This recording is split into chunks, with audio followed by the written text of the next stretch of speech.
Welcome to Everyday Martial Artist, a weekly podcast where you'll join me, Brian Doucette, as I interview a different martial artist each episode and hear their story. Some guests you may have heard of, and some you probably haven't. Be sure to subscribe where all your favorite podcasts are available. Also visit our website at everydaymartialartist.com. If you're listening for a specific interview, I sure hope you'll stay and check out the other episodes. A very special thank you to Topher Williams for our custom theme music. And now, the newest episode of Everyday Martial Artist. Everyday Martial Artist is brought to you by KOOnline.com for all your martial arts needs. Sparring and safety gear, rank belts, uniforms, weapons, patches, and more. Wholesale supplies made by martial artists for martial artists. Visit us today at ko-online.com.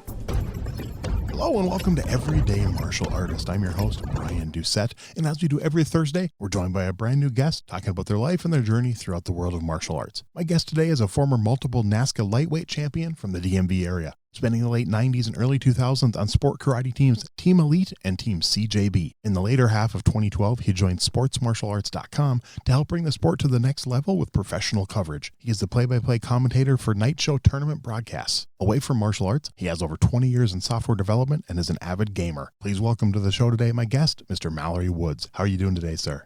I am doing well. Brian, how are you doing? I'm doing good. I appreciate you taking the time to do this. I'm looking forward to the conversation. How we like to kick things off, I want to go back to the very beginning. I know you kind of talked about it before we started recording, but what led to that first interest, that first spark in martial arts? Now, you mentioned your dad was involved. Was that the main reason? Was there another thing that kind of led you to martial arts? And just talk a little bit about how you got started. Yeah, it's actually interesting because my dad started his martial arts journey in, he's always told me Southeast Asia. He never mentioned anywhere specific, but he started taking judo from an instructor that had, I think he said he spoke 3 words of English, yes, no, and faster. And he started learning judo out there, and he was really passionate about wanting to learn more martial arts when he came back. And we're in the D.C. area, and Grandmaster Jewelry had just opened up. I think the school was on 1990 M Street, where he quickly joined. So obviously having me in 1971, yes, I'm that old, when I was old enough, about 6 or 7, he asked me if I wanted to start training. And at the time, I would go to the dojo, the Marlow Heights dojo of June Reed, right up of St. Barnabas Road, if I remember right. And I would go there and I would see guys like Jeff Smith and Michael Coles and a number of other, great martial artists at that time. I'd sit there and watch. But I told my dad I didn't have any interest. Well, we had to really fast forward all the way to my junior year at college. I went to Bowie State University. It's historically black university at Bowie, Maryland, and I ran into Francis Pineda one weekend. I believe I was working, and we ran into each other at work, and he said, I just got my own dojo, and I'm in Glendale, Maryland, which is really, just a stone's throw from Bowie. Okay. So I started thinking about it, and I said, you know what, I've got a little bit of a light class load this year, my junior year. I think I want to go ahead and start taking those martial arts lessons. So I went and talked to Francis. We talked about the program. I found out how many times a week that people trained, and I talked it over and signed up, and really surprised my dad when I came home that year at Thanksgiving, telling him that I've signed up, I've started taking classes, and I think I was going almost every day, which they really not even heard of at the time, but I loved it. I enjoyed going that often, and that's where that journey began. So what was it once you started? What drew you to it? What made you want to keep going and obviously going every day? It was, I loved exercising and being active. And this presented a real challenge. It was something, that I thought that I always wanted to do. And I really had the time to really dedicate the time and attention, thus going as many times as possible. I just really couldn't get enough of it. I was there. I was, even though you'd be sore the next day, I loved the way things began for me. And then someone came to the school and had a flyer about a tournament. And that pretty much sealed it. I was actually going to ask what led to the competition part. But before I get into the competition part, I want to, what are some things that stood out about your first instructor? Your first instructor was obviously a previous guest of our show. So I'm kind of putting you on the spot there. But what are some things you remember about your first instructor? So for Francis, the thing that's interesting is that I knew Francis before I'd taken on my role as his student. Mm-hmm. Francis and I were both involved in the Commodore 64 BBS scene. So for those of you that are a little bit, younger, you might have to Google this. before there was an internet, computers used to dial up and connect via modem. And Francis actually ran. There's Yep. that wonderful noise. Francis used to run a board, and he called it the Dojo, and his alias online was the Karate Kid. And I met him at a couple of meetups and knew him, and then I found out actually he went to my crosstown rival high school. I went to Oxon Hill High School. He went to Friendly High School. Mm-hmm. And we were friends. And actually, I knew Francis probably about 2 years before I actually met him face to face. Knowing that he was in martial arts and seeing him occasionally around town and everything, it was just a perfect fit. Francis is dedicated. His attention to detail is precise. Seeing him train people when I was there, just a white or yellow belt, he was training another former guest of yours, Carmichael Simon. Yep. Carmichael lived in Crofton, Maryland, not too far from this little complex little area. And seeing him, I knew Carmichael was amazing in itself. I didn't know how big he was until I started going to tournaments and finding out, wow, this guy's winning like everything. Yep. But seeing him with Carmichael was great. Made me just want to train more and more with Francis. That's cool. Yeah, and when he was on, he told me about the whole BBS thing. He never told me his online name was the Karate Kid, though. See, I still have a working Commodore 64, like 5 feet from me right now. And my local BBS was the Elves Den. And then I ran my own for a short period of time. My online handle back then was Viper, and I think it was called the Viper's Nest was my BBS. So it's a really interesting subculture. And you think about it, and it's funny because there are a number of different, actually have my current job because of someone else. Francis knows there's a guy named Mike Horty, completely nothing to do with martial artists, except being a fan of modern MMA. But it was meeting Francis and Michael helped me get the job that I actually have today. So those roots that go back so many years ago, paid complete dividends for both halves of my lives. One as a martial artist and one in the professional area. Yeah, some of my best friends I met through that BBS. There's, a guy I worked for when I lived in California, I met through computers and Commodore 64s and BBSs, and I currently work in IT. So it's just comes back. Exactly, that's kind of cool. But yeah, now back to the competition. So you said an opportunity for a tournament. First of all, what made you want to compete, and had you ever done sports before that and done any kind of competition? So I played a lot of intramural sports growing up. Was it Oxon Hill Boys and Girls Club, I think it was called. So I did everything, football, basketball, t-ball, tried baseball. Got a little bit afraid when they started, when it went from coach pitch, because I felt the guys didn't have any control. So that kept me closer to football, basketball. Shattered the kneecap in the 6th grade from football. Mm-hmm. So I went to basketball after that, stayed pretty much in basketball as long as I could. And then when going to high school, it wasn't necessarily a sport, but I did 4 years of ROTC where we did lots of competition. So competition was just in my blood. And, leaving that behind from high school or college, it had been a while that I was, looking for something to actively compete in. And martial arts definitely filled that void. Think back to that first tournament. Yeah, what do you remember about that first tournament? How'd you do? What'd you compete in? If I remember correctly, I want to say that this tournament was the Charlie Lee, I think he called it the Nationals. It was a AA NASKA tournament. Mm-hmm. And I remember competing there. I think it was at Nova Community College in Annandale, Virginia. And I competed there, and I think I was a gold belt. And so I did forms. I didn't do weapons. I did forms. I don't remember my placement. I didn't win. And I was looking forward to sparring. And I was thinking, hey, this is what I'm really good at. And I lost. Okay. And it was a little bit disappointing. Mm-hmm. But I do remember my dad being there, and my dad would always have, driving back home from any competition, whether we were going to New York or driving to Virginia Beach or driving south, was like a debrief for my dad. Mm-hmm. You got to learn to do this. You should do this better. You should do this. You do this. And my dad would always try to fill in the holes of things that he saw, being a former fighter and everything. And it was a good time to have with my dad to travel and do that. Definitely. So then what do you remember then? What was it that made you want to, was it that conversation with your dad that made you want to give it another shot after? I know I've talked to some guests where they, like me, myself, I did one tournament, I lost, I did not enjoy it, and I never did another one. So what made you want to do it again? Was it that conversation with your dad and pointing out what you could do better? It was that, and then the option of I can do better at this. Okay. I don't like no one, so as getting older, I've learned that a lot of times people won't try something because they're afraid to fail.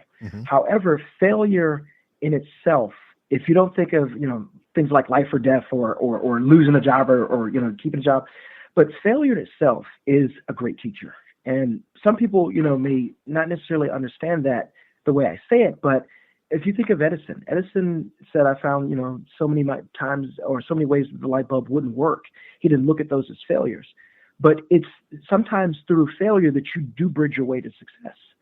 So I really wanted to go and I wanted to win. So I went back, I practiced harder. I tried to take the knowledge of what, my dad told me. And sometimes that knowledge, when trying to transfer the knowledge to skill, it's difficult, but that's what the learning process is.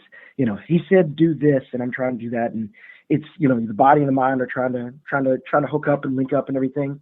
But the idea was that I can do better. So I went back to retrain and went back to another tournament. Okay. And then do you remember the first one you won? I think it was like a local tournament. And I remember when I won, one of the things that was weird is that by that time I was doing weapons, forms, and sparring. And I think if I remember right, I won first place in all three. So that was a great day, for competing. Oh yeah, definitely. And then how about your first time winning one of the big NASKA events, like, the US Open, the Diamond Nationals? I remember that precisely. Okay. So that was Capital Classics, which is here in Washington, DC. It was given by Dennis Brown, who, quick side note, Dennis Brown does Kung Fu, but a lot of people don't know that Dennis actually started in the junior system. He was actually a green belt with my father when he was there before Dennis went off to Kung Fu. So most people just know him as like, oh, he's a Kung Fu style. It's like, no, actually he has a background in Taekwondo as well. But going to the Capital Classics, I remember meeting Dennis when I was much younger, and it kind of felt, natural. But I was there. The tournament was at the Convention Center in DC, and I won super lightweight. So it was great. And then right after winning, back then for NASKA tournaments, if you won super lightweight, you and the lightweight would fight at the night, and the winner would win the grand. I think it was $300 or something like that. Yep. But it was super light versus light, light middle versus middle, light heavy versus heavy, and that was it for fighting. So right after winning that, it was that one moment of joy that I remember. Great, awesome, I won. I'm in the nighttime finals. Oh, I've got to fight Pedro Xavier. So if you do a little homework, Pedro Xavier was on the John Paul Mitchell karate team. Yep. An absolutely complete master at throwing axe kick, hook kick, everything. He was a beast. So I spent 2 o'clock until 7 o'clock worrying my brain about what am I going to do when we were going to fight at 7:30 or 8 o'clock that night. I really spent about 5 hours stressing over this. Wow. That's funny. I actually was going to ask you about fighting Pedro because I remember you fought him a few times. Did you ever fight him at the Diamond Nationals? I did. I fought Pedro. It was as Team Elite when Team Elite first premiered. It was I want to say October 1999 or 98 at the Diamond Nationals, and we entered 3 teams in for team sparring, and then you had to have a lightweight, middleweight, and heavyweight. So I was a lightweight. And I remember sparring Pedro at the Diamonds during team sparring, and I remember they had this long tarp that went over the stage, and as people move and everything, the tarp starts getting bunched up and everything. And I remember I was moving backwards to my left. I was trying to throw this body punch against Pedro, and I go to throw the body punch. The tarp is kind of all gathered around my plant foot. I kind of slip. Pedro hits me with a side kick right to the jaw. I actually went out for a second. That footage I've seen it. Black and Blues had it. Some other people have had it. I remember losing consciousness just for a brief second. But yeah, fought Pedro at the Diamonds there, mostly in teams. Okay. I would always have to face him. I think that sounds so familiar. I think I was actually at that event. Yeah, because I live in Minnesota and I've been to the Diamond Nationals probably 7-8 times just to watch and stuff. And I know I went in like 97, 98, 99, and I went in like 90 through like 95. So I'm 90% sure I was at, cause when you said that sounds familiar. I remember that trouble with the tarp and stuff. So if I remember right, so we had our red and white uniforms. We call them candy cane uniforms because they were striped, nice. Red and white. So definitely if you've seen that, they were very unique. No one else was wearing anything like that at the time. But that was to me, it was one thing that, like, you can't run away from this. Every time you fight, every time we face JPM, you're gonna have to fight Pedro. So there's no way around it. You got to go forward. So do you remember then what was your record against Pedro? How many wins? How many losses? I think, to be honest, I think at best I tied him in team sparring. We rarely saw each other. I'm trying to remember. We fought a couple times in nighttime shows. I remember tying him, but one of the things about team sparring was I didn't have to beat the one guy in front of me. I just have to keep the score close. And I have to, my job is not to give up the entire farm. I don't want to come in here and get 5 zipped, put my team in a hold. The best thing to do is to keep it close. If you win, great. If you keep it close, if you tie, even better.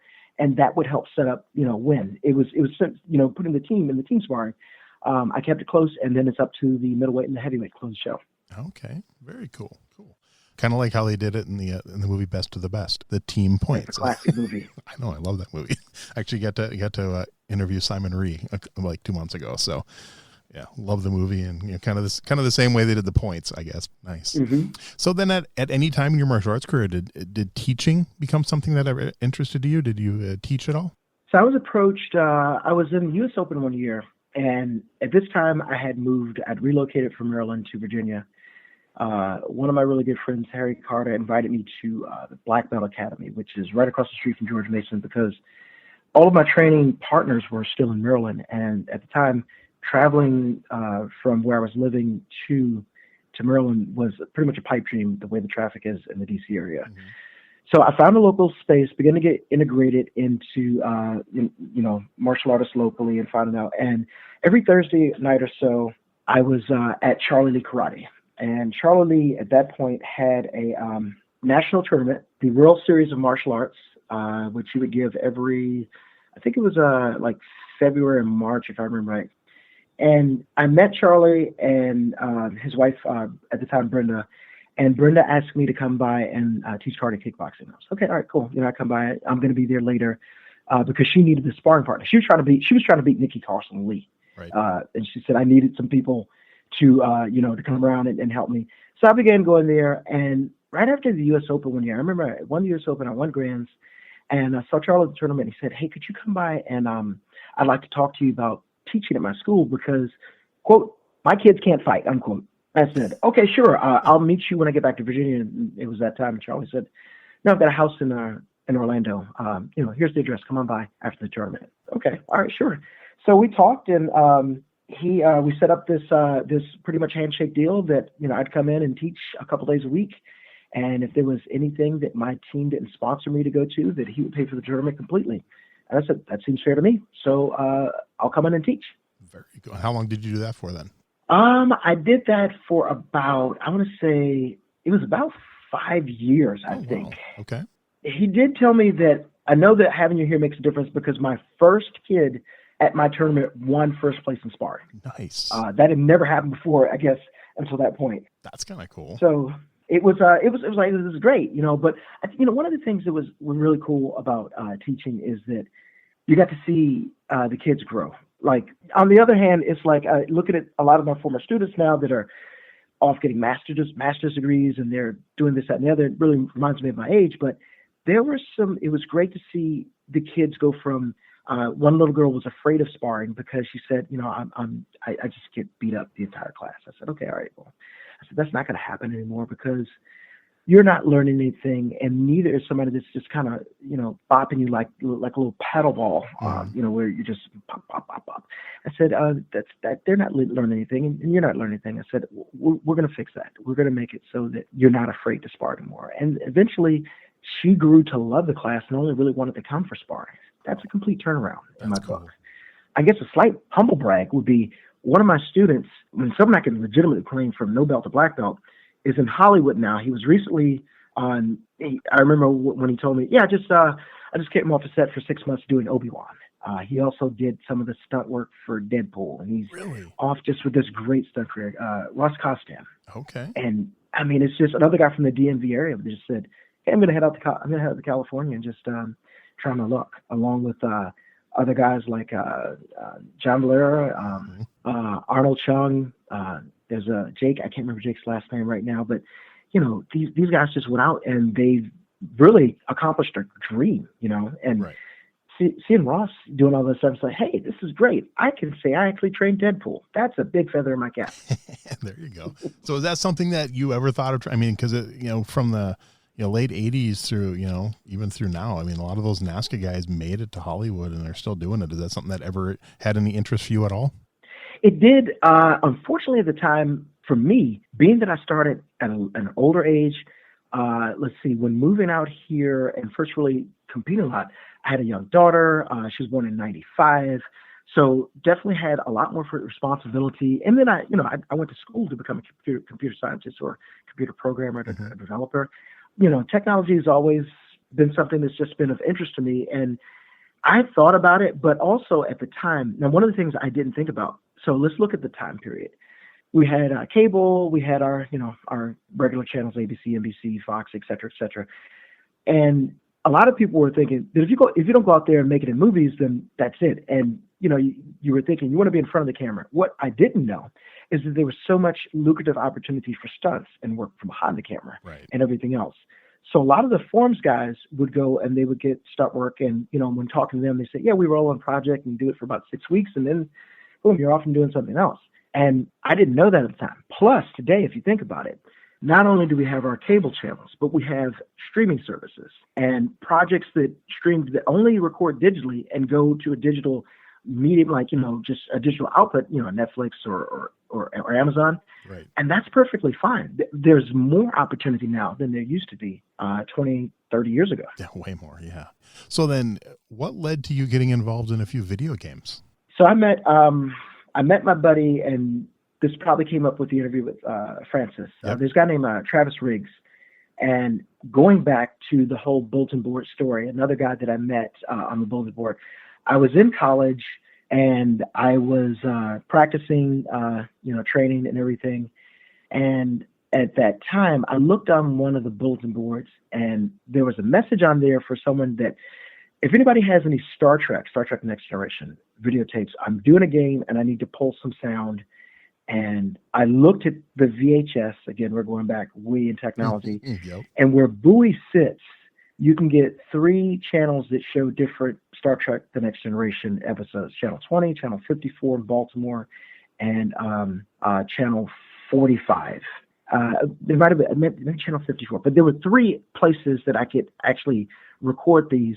And since I was in college, I didn't have a regular TV viewing schedule, so a VHS worked perfect. It could, change the channel. I can program it to go do this, that. And I was trying to catch up. Next Generation started, I think, my senior year of high school. Okay. So I answered the post, and I said, hey, I got a ton of stuff that you can use. And we went out there and we talked a bunch, and we found out we knew a lot of the same people. And he said it was my dream. I would love to study the martial arts. Obviously I haven't had the time. He's running his own business, and he took the tapes for what he had, and I actually started working on him, training on him with some things, showing him some basic kicks and punches and everything. And eventually he came up with the idea that he has this game that he wants to do. So he knew how to get, acting talent and everything else. And he needed some other people to come in and do, actually do the performance. And at the time, The Untouchable, which was the game that I worked with Francis Panetta and Travis Riggs, that wasn't the first game. He had an idea for a game before then, which I don't even remember the name of. But he saw the talent that he got from the game. And in doing this video game, shooting it up against a giant, not necessarily green screen, but a wall that we painted green. Okay. It gave him a lot of ideas. And, we were able to help him with the stunts because, we knew what we could do. We felt comfortable doing a little, 10-second or 5-second fight scene, just a clip. And Travis brought, all the technical knowledge with the cameras and everything, and then developing this into an actual game. So that's kind of how that started and developed. And then, so if my research is correct, you worked on a total of 4 video games? That is correct. We did The Untouchable, the original.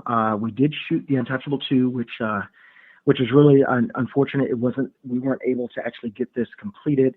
It actually involved Arnold Chung, Larry Lamb, David Douglas, Cynthia Rothrock. Wow. I mean, we had talent galore. Not even to mention some of the, Francis was in it. Harry Carter, I mentioned before, my instructor, Greg May. There were so many cool things that we were doing.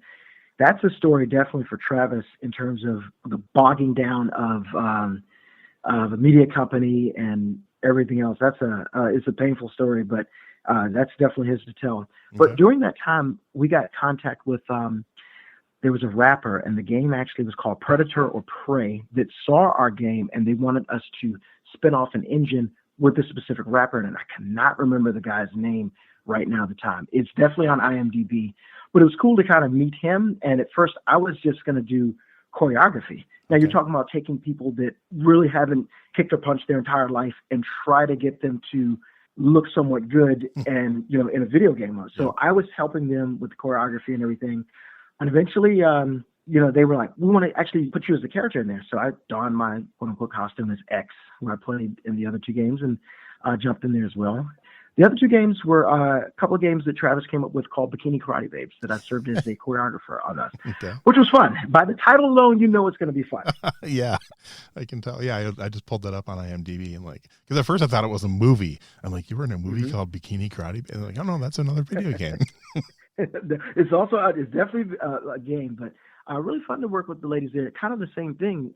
You had a tryout for a number of ladies to come out, and he wrote a script and cast characters and had them, maybe one or two of them had previous martial arts experience. Okay. So you can kind of work with who did have that, and others were gymnasts, and we worked with their abilities as well to make them into playable characters. Nice. That's really cool. I've had more and more guests that have been involved in video games, and it's kind of cool. I know my instructor was involved in one. Same type thing, kind of like Untouchables too. He was in early to mid 90s, and it ended up never seeing the light of day. Unfortunately, they contacted him, and he did all like the moves for it and stuff, and then the game never came out. So kind of a bummer that you work on something like that and never get to see the finished product. So exactly. So how did your involvement with sportsmartialarts.com come about?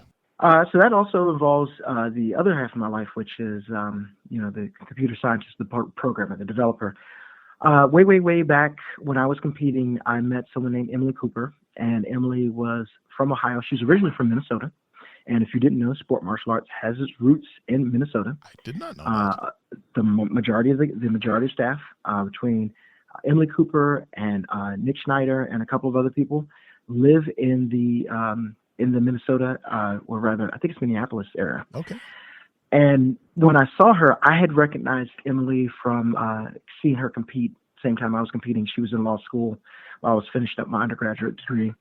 And she was a fighter as well. We became friends.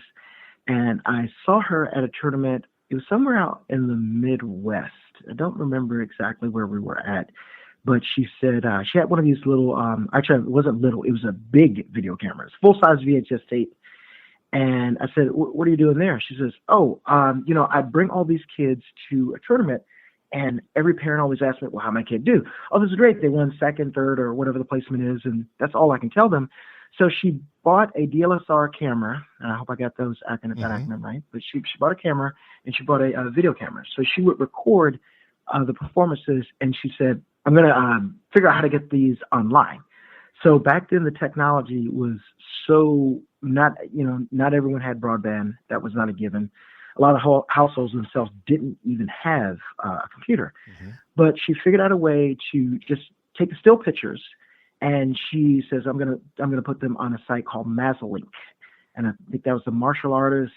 I'm trying to remember what it stood for, but MA was martial artists, and I forget what Martial Artists Sports League Incorporated. I think that's it. I asked her, I said, well, how many pictures have you taken here today? She said, I don't know, about 50 to 75. And I said, so you're going to make a web page for every single picture that you've taken? And she said, I didn't think about that. I said, why don't you let me see if I can write something for you? And I was developing a language that a lot of people don't use these days called Cold Fusion. And I just wrote something very simple that just said, hey, pull these pictures from this page and display each one. You would have like a next and a previous. That was simple. I think I could write that in like 10 minutes. Nice. But I said, this is easy. You just dump your pictures here. You point the page here. And she actually started developing in Cold Fusion. She actually got really good, which was surprising. This is an attorney. And she because I was saying, I'll help you with some of the stuff, but, I still got this job to do and everything else. And she said, I got here and I got stuck. I can't get this to work. So, and a buddy of mine also named Aaron would help her out with things. So eventually she moved when CMS became better as she moved to, it wasn't WordPress at first. It was something else, some other type of, hey, all you have to do is, place your pictures here, kind of lets you do WYSIWYG for web pages. But she contacted me right around the time as I started winding down. She said, people still remember you from when you're competing.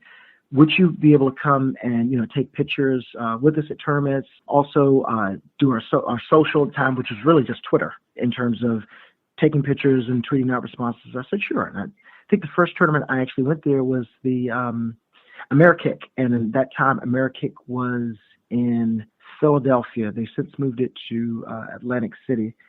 So I went out there and took a camera, and listen, I'm a terrible photographer. I will admit that. Every once in a while, I get a decent picture, but I saw that we had a number of different opportunities to, I could say, hey, this is going to be a great fight coming up here. I know these two guys. Get a camera over here, and it was still taking the camera, recording it. Now we had digital means, so it was all on a memory card, but it would have to be edited and put on up, and we would dump it on, I think, our Facebook page, and then eventually our YouTube page. And then we got into streaming. Streaming helped us tremendously. We could take a number of things, whether it be cameras or phones, and as long as you have a battery attached to them, and as long as you had internet, and as long as no one screwed with the phone, you could set it up there and capture the entire ring. So you can now start having historical ways of going through and seeing that here's this tournament, this ring, this date. You can go in and look and see what the score was for, this guy fighting this guy. Mm-hmm. That's really cool. That made things a little bit easier for us. So compared to that first, when it first started going, when you first got involved with it, what is it today now exactly? What, if people go to that website, what can they expect to see? So if you go to sportmartialarts.com, you can see any articles that we have written recently. In fact, it reminds me, I actually have one due from Karate Combat. We have pictures, we have video. They point to our page on Facebook and also points to our YouTube page. And how it's developed is we really have become a historical record of the past 20 years of information for tournaments. Before, you're going off of everybody's memory. Hey, I remember such and such a tournament. It came down. It was 4-3. This guy versus that guy, and boom, there was this score, or was this controversy. Well, now you actually have an actual historical record of it. We like to say that it kind of blows our minds. There's a competitor on John Paul Mitchell named Danny Ekin, and Sport Martial Arts is actually older than Danny. It's we're in our 20-something year, and I think we're a year or so older than Danny Ekin. But the thing is, with having this now, and actually with another piece of software that was written by a guy named Hunter Lyon, helped spearhead this. He did some of the tournament automation in terms of where we would use cards and tickets in the old days. Now you do it by an electronic means. So therefore, you can see where you placed at a tournament. It keeps a record for you. You can see where you placed. You can look up your tournament stats. So all of that information has been kept by him. And, it's historical data for us. So when I would go do like a night show, like I'll use Capital Classics, for example, I'll be broadcasting with Jackson Rudolph. And as the tournament starts to fill in with the information, let's just say we have men's lightweight. The software enables us to look at any bracket, and we can see that. I'll use an example. Bailey Murphy won 6-0 in his first match, and the next one it was 4-2, and the next one after that was 5-1. So we can actually look and say, well, so far we can tell that Bailey has won against this competitor so many times, because we can go and reference that. It's instantly available for us, and we've got our notes, and it just helps us sound more professional. Okay. Someone tunes in and watches. I mean, so you're basically doing the play-by-play for the events. Correct. You'll have, we can introduce the competitors, maybe talk a little bit about a tidbit about them. Jackson is really good with that. Mm-hmm. I know that, a lot of, especially on the fighting side, as I'm seeing what's happening, you kind of try to explain to the audience of what is happening. I think one of the best compliments that I've gotten is I was doing a broadcast from Ireland for the WKC. And someone over here was listening to the stream, and they had to go, I think I had to go open up his school up. And he wanted to, it was down to the finals, and he wanted to know what was happening. So he told me, I took my phone, I plugged in my speakers in my car, and I just listened like I was listening to a baseball game. Nice. But I could understand because you were describing clearly what was happening. And also, you're reading the emotion of the room about, all of a sudden, Canada's coming back. The United States got to hold on to a lead. Looks like it's just 30 seconds to go, but they have to win by 2. And, after this exchange, this clash, and someone even told me that they replay one of our broadcasts in their dojo rooms, which explains to parents, okay, this is what a tournament looks like, and this is how points are scored, and here's what's happening, so that you can kind of understand. I think I took a good lesson from it when my youngest, she really loved RG3, the football player for our now Washington Commanders so many years ago, and she asked to go to a football game. She said, can you explain what the rules are? And I quickly realized that football has a lot of rules. There are a lot. There are a lot of if-then, like, if this happens, then this happens. Or if this happens, then this happens. So I started to think about, how to explain this game to her. And it also helps me explain what I'm seeing at a tournament to someone that maybe just turned on the channel, or their grandma, or they're an uncle or an aunt, and looking at their niece and nephew or grandson or granddaughter, what they're seeing. And it helps us broadcast and paint the picture for them. And how have the tournament promoters been about that? Have they been pretty receptive of it? Because I know, I used to work a lot with our local MMA scene, and we tried doing something similar 10 years ago, and a lot of the promoters didn't want us to because they thought it would leave people out of the seats.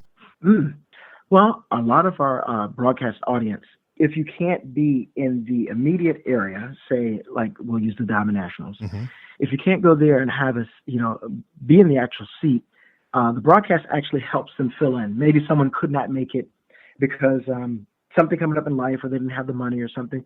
So they'll definitely check in. The promoters have really enjoyed it. It gives the event a lot more prestige. We can come back and we tell them the numbers of, this is how many people watch your broadcast. You're getting numbers that you wouldn't.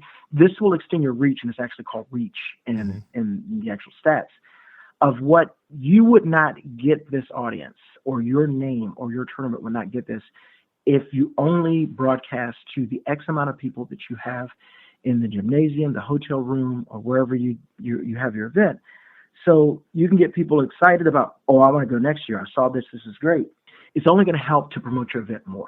So does it cost for someone to go onto the site and watch it, or are there sponsors that pay for that?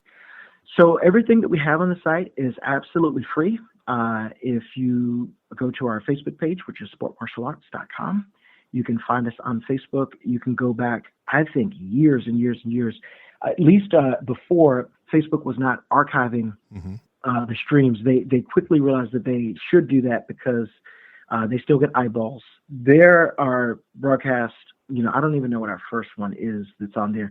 But also we try to capture that stuff and put it on our YouTube channel, which is also Sport Martial Arts, to capture that. And also contains interviews that I do. And as I mentioned before, I'm on the other side of the microphone this time, that I've done with people. I've had the absolute honor of interviewing George St. Pierre after working out with him, which was I can't tell you which was cooler, working out with him or interviewing him. But, getting to meet people that are martial arts heroes that people, meet and greet. I think I met the kids from Cobra Kai after year 1 in the Battle of Atlanta. Nice. And I actually hadn't watched the show yet. Okay. And I went back and watched. I was like, oh, man, they actually did a pretty good job. I like it. I like it for what it is. But this, that vehicle in terms of martial arts has allowed me to do some really cool things that I'm eternally grateful for. And just to give the fans an idea, looking back here on your page, you can click on page 1 and look at the videos, and it goes to page 506 on your website. The oldest one I'm seeing is from the 2004 World Series. So. Oh man, yes. So yeah, it's 18 years worth on there. So that's really cool. I'm actually going to have fun going through here. I think later myself. And you may find someone It's really. We have done things before where I would post up that say, hey, spot the photo, tell me who you see. And you would say, oh my gosh, that's such and such when they were 7. Usually people are self-tagging. Yep. They're like, that was me when I was 7 years old. I was like a red belt or something like that. Or one other cool thing that was really great is, now I'll admit, I never watched a minute of the Twilight series. It was not my genre. But I remember getting contacted one day. For some reason, Entertainment Tonight got my information, and they said, hey, do you guys have any footage of Taylor Lautner? Twilight's really big, and we heard he's a karate competitor. And I said, this is not my footage. This is Emily. And contacted Emily. And she's an attorney, and she, worked out the details with them, but to go and put that up when Sage Northcutt went to UFC. Yep. People wanted to get all the footage that we had of Sage as a young man. That's cool. I've actually been trying to get Taylor on the show. So far, no luck, but he'd be fun to chat with. So, yeah, I found a video of him, I think when he was like 8 years old competing or something. So that's really cool. So now I found you on this, is Matt Action, is that connected with sportsmartialarts.com or is that different? That is the tournament software. So okay. That is, we're partnered with Matt Action. Oh, very cool. Okay, so that's completely just software in its own. And interest-wise, would that be mostly for people who run tournaments that would be interested in that? Yes. Okay. Cool. It's a really great system in terms of explaining how to set it up, and the support is really good on it. And also for me on the computer side, talking to one of the developers, that was, he would say, oh, we're doing this and we've got, we closed so many tickets, and I'm thinking as a developer, like, wow, you guys are moving fast, but I could appreciate that.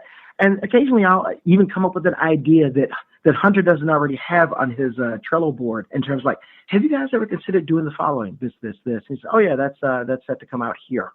Man, I really thought I'd come up with something, original that you can, because coming up with the idea is great. Writing the code, I'll let someone else do that. That's better for them. Well, I will definitely put a link out for that because I know a lot of my previous guests and stuff run tournaments. So I'll definitely put that out there and hopefully get you some more people using it. So what is some advice you would give someone who approaches you? They're thinking of getting involved in martial arts for the first time. They've never done it before, and they just want to know what is some things they should maybe look for and some things they should avoid in a school? Well, I would say the first thing to do is if you find a martial arts school, whether it is karate, kung fu, jiu-jitsu, anything, wrestling, Muay Thai, if you find a school that you have interest in, go there and watch a class. Go there, sit down, watch the interaction between instructor and student. See how things are. See if you feel comfortable. If you're not comfortable, and this goes beyond martial arts, if it's gymnastics or if it's anything else, if you're not comfortable in going, you won't go. And that is probably the saddest thing for someone that has paid their money, maybe for an entire year, maybe even bought a membership, and then they don't go because they don't feel comfortable. Maybe it's because of, it could be maybe that school is very disciplined. They do a lot of yelling, or they're very intense. And some people, they don't want intense, and they want more relaxed. That's why you should visit any school, ask questions. You should be greeted by the instructor, and they will probably offer you free classes. How many is up to them, but go and see if you feel comfortable. If you're not gonna feel comfortable, you're not gonna go. Right. Ask questions. Ask questions to the parents that are there. Ask questions to the students. See how they like things that are going, and then find your interest. A lot of people. You don't have to go and say, I'm going to go to this Goju school and I'm going to be there for 12 years and I'm going to stay there. Some people they went to this school and they said, I've learned as much as I can. I'm going to move on from here. That's up to you. The journey is all up to you, personally. Great. I like that answer. What are your thoughts then? I know we kind of talked a little bit about it. You mentioned a little bit, but what are your thoughts on MMA and the UFC, and are you a fan? So I'm a huge fan Nice. of the UFC, and in terms of mixed martial arts, a lot of people, it's interesting because you will have this, and there have actually been articles about this in Black Belt Magazine, as in the traditional martial artists versus the mixed martial artists. And you might even be able to maybe even modify that M in MMA from mixed to modern. Because there's no doubt that what the UFC or what full contact MMA has shown us is that you've got to have a ground game. If you go and look at any random video of someone recording two people in a conflict that ends or begins in physical confrontation, the fight ends up in a grapple or a grounding situation. Mm-hmm. You have to be able or be prepared for that. So groundwork, I think, is essential. And a lot of martial arts styles has some groundwork, some grappling, or something in the system. Usually the system has been streamlined to help, other people, because in terms of some people like, I'm not comfortable being on the ground with someone sitting on my chest. That's fine. So that part may have been taken out of the curriculum. Or you can go out on your own and learn some groundwork. The good question that in terms of MMA has answered for us, the UFC was really commented about, what if you have a guy that's a black belt in Taekwondo, and you have a guy that's a black belt in wrestling, that is a collegiate wrestler, who's going to win between the two of them? Now, the answer is going to be different every night of every year, yep. Putting on the two combatants are. 9 times out of 10, this guy will win, or 7 times out of 10, this guy wins. So the idea wasn't to come in and say, we've proven blank martial art to be ineffective because we had a master here and he got destroyed by some guy who was a kickboxer. So I don't think that was the actual answer to this experiment that we did, but we came up with the idea that combining ground fighting, striking, wrestling, and boxing, that we've come up with a completely unique, different fighting style. So I'm a huge fan of that. I've had with SMA, the great thing is that, we've gone out to Vegas and covered like the Maya show, and at the same time it was UFC Fight Week, and get a chance to meet a few fighters and, even interview them and talk to them and really, really enjoy the sport. Nice. So I'm a huge fan of it. I think that it has increased, or it could increase your a martial arts school enrollment. It's not going to be like, and there are going to be some people say, hey, I only want to learn MMA. I don't want to learn anything else. I've seen the UFC. I only want to learn MMA. But in that, you're really learning a traditional martial arts. You may not know it or not. So then as a fan, did you prefer the old school MMA or old school UFC of the early 90s, or do you prefer the newer stuff? I definitely can prefer the newer stuff. One of the tangents of the, I'll say, UFC 1 through 10 was that it was almost kind of like what we would call freak show in terms of booking. Yeah. We've got a 400-pound sumo wrestler here. There's a Dutch kickboxer. The rules are, there are no rules. Yep. And, that kind of got them in a little trouble in the beginning where, you had Senator John McCain saying, this is human cockfighting. We can't have this. And, it eventually evolved to a sports status. I think their last, kind of jewel to fit in their crown was that we're on ESPN. ESPN only covers sports. And therefore, it was kind of an acknowledgement that ESPN, now that they have a partnership with ESPN and it's being shown on ESPN, that is recognized as a legitimate sport. I agree. But definitely, I like the modern stuff. It shows a high level, and you can even divide it up even further. I mentioned George St. Pierre earlier. Looking at George St. Pierre now and looking at like who's winning in the welterweight division, you could see the difference of the modernization. The fighters are leaner. They're faster. They don't heavily specialize in one area. They're having to pay attention to ground game, grappling. You can come in being a specialist, like Wonder Boy. Everyone knows that what Wonder Boy is going to do, but yet they still have a lot of people have difficulty stopping it. I think the days of being only a jiu-jitsu black belt is, gonna only take you so far. Yeah, I look how long it took them to figure. I mean, it took them quite a while to figure out Ronda, and she did the same thing every fight. You know it's going to end in an armbar. Okay, all right, how to not get to this position? Exactly. Okay, step 1. Yeah, you're exactly right about that. And that is a great analogy because you see how fast that women's division evolved. Yeah, exploded, just crazy. Yeah, from just like 2 years before, basically Dana saying, "I'll never have women in the UFC. I'll never have women in. When are women going to be? Well, I'll never." He ain't pro on that. Now it's like, hey, here's our headline tonight. Ronda Rousey. There are 2 women, and so a lot of times the ladies burn the house down. Oh yeah, they put on a show. Oh, even like local fights, because I used to judge MMA locally. I've judged probably close to 1,000 fights over a 15-year period.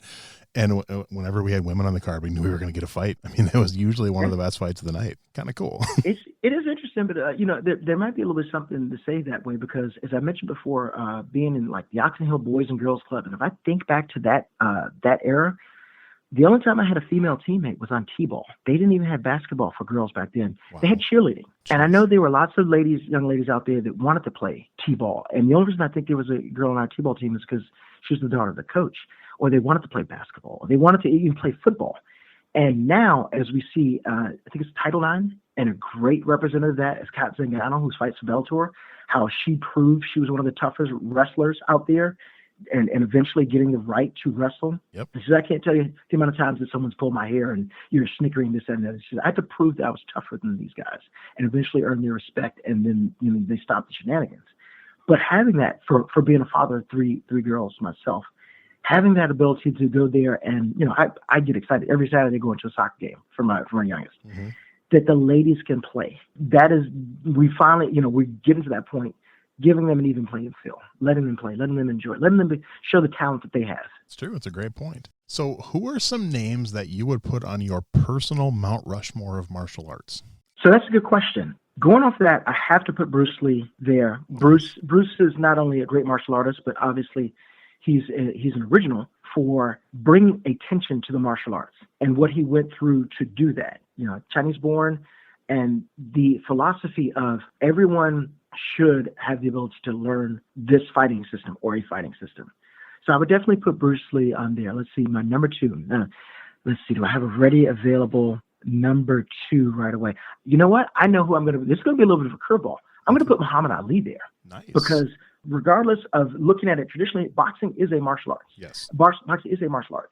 Muhammad Ali, for his stance and what he believed in and believing in himself and who he became after his days of boxing were over. He truly was and is the greatest. And the more I learn about him, the more I'm like, man, I really wish I would have loved to just been able to sit down and just listen to him, to talk to him.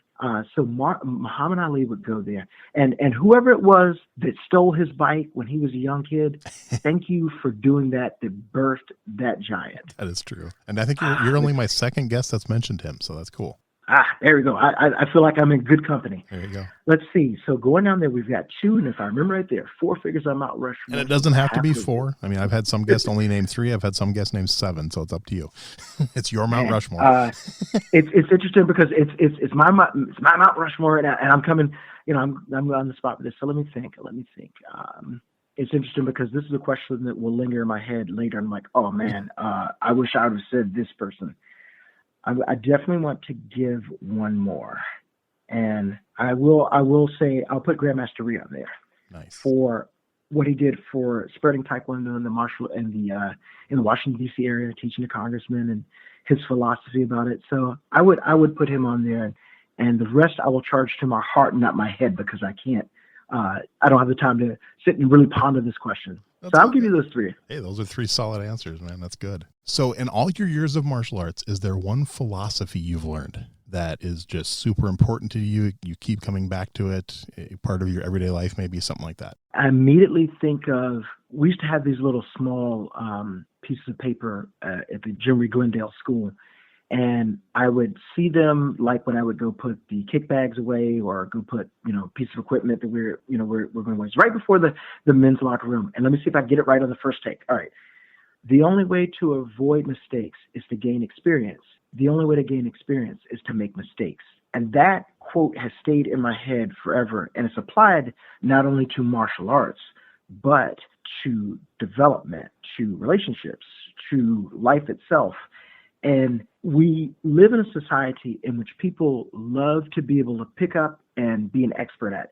I want to pick up Call of Duty and I want to be able to, have the play of the game because I just want to be, expert at it. But it really goes to the philosophy of the 10,000 hours before becoming an expert. Right. A lot of people are not willing to put the time in to grind away at something. You're going to be frustrated at it. You're going to be mad at it. You may quit. And then you restart again. I can remember many times leaving work frustrated on a Friday because I could not figure out a problem. And I would sit down and I would think about it. And then the answer would come maybe over the weekend. And then Monday I was back at it. And that happens in all areas of life. Ask someone who plays an instrument. Yep. How many bad notes did they make before they got to where they were? Ask a singer. Ask how many times their voice cracked before they got to, where they're singing something that you love. So make those mistakes. Nice. Enjoy the experience. And become better, and then pass along that knowledge to somebody else. Love it. I love that answer. Very cool. And that's off the top of my head. That was not polished. That was good. That was really good. All right, I got a few fun ones to wrap it up. Do you have a favorite martial arts book? Favorite martial arts book would be, and I hope I'm getting the title right. I do believe it was called The Encyclopedia of the Martial Arts. It was something my dad gave to me. It was a huge book, color photos, and it explained. Like, for example, if I said, hey, name some martial art style. I'm Taekwondo style, so I'm Taekwondo, Kung Fu, Goju, so down the line. There were many martial arts in there that I'd never heard of before. And just because I hadn't heard of them doesn't mean they didn't exist. But it also captured a lot of the history behind them. It was founded in this year. One of the reasons was some of the early teachings were because of this, how it evolved. Depending on where it was founded and where it came from. So that would be one of my favorite martial arts books. And I got to go in there for a close second. I didn't read this, but I listened to Renzo Gracie's, the first one was Breathe. This was Breathe, not Choke. Breathe. A friend of mine recommended this to it. It was in my library for an audiobook. and I listened to it, and it was absolutely fascinating. His philosophy about jiu-jitsu and training and being one with nature and everything. It was really good. That one's actually on my list. I haven't got to that one yet, but I definitely want to read that one. So you're in for a treat. Nice. And this one, I'm excited to hear your answer on this one, because I know you said you're a gamer. Favorite martial arts video game? Ooh, favorite martial arts video game. You know what? I think I got to go, just for nostalgia's sake, I got to go Street Fighter 2. Nice. Because when I was in college, that meant I could have one quarter and I could stay there between my two classes and no one could beat me, or at least the guys that could beat me. You know, it was, I was king of the castle. And it was funny because in summer I would go to different arcades back when we had those. And I would find out, man, just because you're the big fish in the small pond doesn't mean that you're going to come in and just run through everybody. I learned a lot going to different places and absolutely getting shown to the door and having my, you know what, handed to me. And I was like, ooh, I gotta figure out how to, beat that guy. That's good. So do you remember any of the martial arts video games on the Commodore 64? Let's see. The only one I can karate? think of. Yeah, I know there's one called Karate Fighter. That's the only one I can remember offhand. Let's see. Karateka? That sounds That right. was one. Yep. I had a bootleg one called Bruce Lee. I don't think it was actually officially endorsed by Bruce Lee, and I found a video of it on YouTube, and it was as cheesy as I remember it being back then. You're exactly right. Because he would kind of like wipe his nose a little bit after a little a little strike. I know exactly what you're talking about. Man, there's another one you just reminded me of something. There was something about Shaolin monks, and it was either on the Commodore or on the Amiga, one of the two. I have an Amiga 500 in a box right next to my Commodore 64. There you go. You're doing it right. You're right. Absolutely doing it right. And actually, I have an Amiga 2000 about 10 feet away from that. So that one's not working. I got to get it working though. So. All right. How about a favorite martial arts TV show? Ooh, let's see. Favorite martial arts TV show. I got to go with the classic of Kung Fu. Okay. Both the old and then when it came back on with the son, with David Carradine and his son. Oh, the Kung Fu: The Legend Continues. There you go. The Legend Continues. You're the first one of my guests that's mentioned that show. I've mentioned it to many, and a lot of them are like, I don't remember that, or I never watched it. I actually enjoyed that one. I did a lot of TV watching with my dad when I was younger, and that was in heavy rotation as well as the original Star Trek. Okay. So if you watch Kung Fu: The Legend Continues, a show that was on around the same time as that, do you remember a show called Street Justice? Yes. Carl Weathers? Yes. I was like, there was somebody, I didn't really realize that it was Carl Weathers in there. Yeah. I remember Street Justice. Yeah, Apollo Creed himself, and then the young martial artist was a gentleman named a Hung Gar stylist named Brian Genesee, who will hopefully be a future guest on the show. I've chatted with him, and I'm hopefully going to work that out. So, but yeah, I love it. I used to, when I described it to people, I said it was like a grown-up version of the Ernie Reyes Jr. show Sidekicks. Yeah, if you think about it, it's really the same show. Yeah, it you know what? Hey, Hollywood is always about, you know what? Let's just repeat this. Let's just put a new coat of paint on it and roll it out there. And I've emailed Disney Plus so many times, never got a response, but I'm hoping that they'll put Sidekicks on there because it's owned by Disney. And it'd be so cool to be able to watch that show other than on grainy YouTube videos. So this is true. You know, they've got the originals. Let's, they've done it with a bunch of stuff. So hopefully I think there's a chance for that. I'm hoping to be cool. All right. How about a favorite martial arts movie? Favorite martial arts movie? See, I got to go with Best of the Best, what we talked about earlier. And I didn't see it in theaters. Really? I heard about it from either Francis or Greg May, and I went and watched it. I was like, man, that was really good. I loved it. I really loved that. I mean, like, had story, had James Earl Jones, you had, Team of Americans, so on and so forth. So definitely a classic. Yeah, it's one of the ones I rewatch at least once a year. I just watched it again I rewatched it again right before I interviewed Simon Rhee. I had to rewatch it again just to be fresh on some of my questions and everything. But yeah, such a good movie. One thing I will mention is I am actually something I have bits and flashes of memory of it.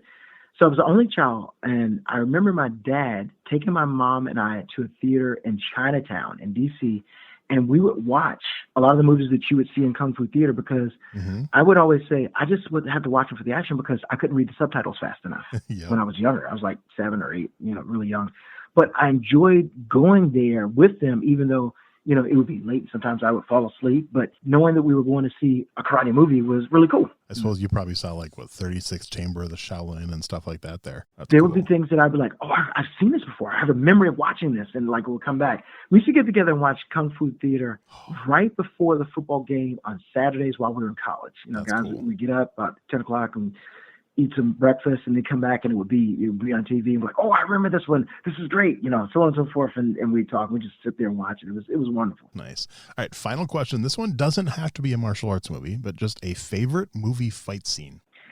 Immediately comes to mind Daredevil season 1 hallway scene. Nice. One of the guys that used to be from John Sharkey's school up in Chicago helped do this scene, and he described, he was like, oh, there were 2 Daredevils. He says, you can't see the swap out.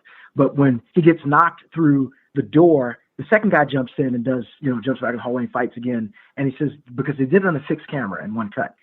And seeing that and seeing how, like, that fight devolved because it went for a while. And most people are like, oh, this is great action and everything. I was like, yeah, if you were fighting that long, it would get sloppy and grimy like that develop because you're tired, you're hurt, you've probably gotten kicked in the leg, the knee, you're going to take some injuries away with that.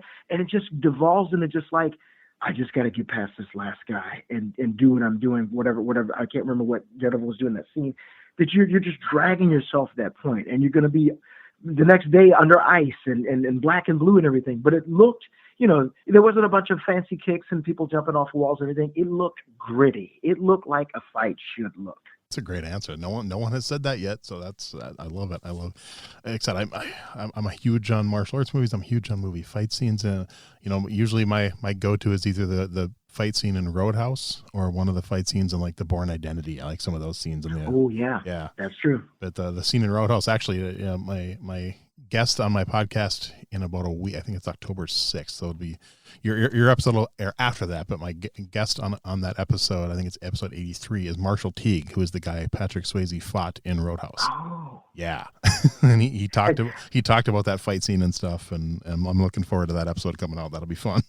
Every time, of course, when you mention Roadhouse, of course, I got to go to Family Guy. Roadhouse, right after Peter does something, which is great because I know a lot of people are like, what is he talking about? I'm like, oh, I know what he's talking about. Yep. That's so cool. Yeah, that's another one. There's like a handful of movies that I will watch at least once a year. Like that one is one, best of the best. Karate Kid always, that's my go-to because that's the movie that got me into martial arts. So I mean, Karate Kid. A lot of people have a movie that helped them. Like I saw Ninja Turtles, or I saw Bloodsport, and I went to go sign up. So it's interesting that something like that would pay dividends for karate schools. Well, and you think about it, there's probably been a couple times, and you think about Enter the Dragon was probably a big one. I talked to a lot of instructors that had schools back then that said Enter the Dragon, they had a huge boom. And then Kung Fu, they had a huge boom. Karate Kid was massive. I mean, that was probably one of the biggest ones I've heard of is that one. And then there was like a long string where you had Chuck Norris, you had Steven Seagal, you had Jean-Claude Van Damme, and there was like that 5-6 year string of just martial arts movies that just helped it. And then of course you had Ninja Turtles and Power Rangers that brought so many kids in there because the other ones were more like adults and stuff. And then really since then you probably haven't had much other than like the UFC, which of course was huge for that, but there hasn't. It's interesting also because speaking of a couple of familiar guests, you could throw WMAC Masters in there, but a lot of that was known from the karate community because we knew a lot of the stars that were out there performing and being filmed. I think they shot that in Orlando, if I remember right. Yep, I think so. I think you're right. Yeah, I've had a handful of guests from there, and that's the whole reason I had them is because I used to watch them compete in the Diamond Nationals. So when I decided to do this show, I'm like, I was talking to my cousin who's a listener to the show, and he's like, you got to try to get Carmichael Simon. So I'm like, oh, why not? Exactly. I'll ask him. He was like the first NASKA guy I got. And then I got him, and then I got Casey Marks, and then I got, people like that. And I've had, John Worley and hoping to have Larry Carnahan soon and have had Joe Corley on my show and, different people like that. So yeah, it's been good. It's huge NASKA resume. That is, it's a nice mixture because the idea behind the show was I wanted a nice mixture. I wanted a mixture of, tournament people, traditionalists, people on movies and people have heard of and people have never heard of, and a nice mixture. And I've been lucky with that. When I decided to start doing the show about 2 years ago, I said, if I can't line up 20 interviews, I'm not going to do the show. There's no way. I said I might record some, and then if I can't get any more, and I ended up having, before I started recording, I had, I think, almost 30 interviews lined up, and I had 25 recorded before the show launched. So that's a good, from understanding how this works, and it's really good to get a bunch in the can so that you can just fire them off. That's a good number. Yeah. And I've only come close a few times to missing a week, because I've had a couple times where I was still up at like 2 a.m. editing an episode to get out the next morning. But normally, like right now, I think I'm about a month ahead.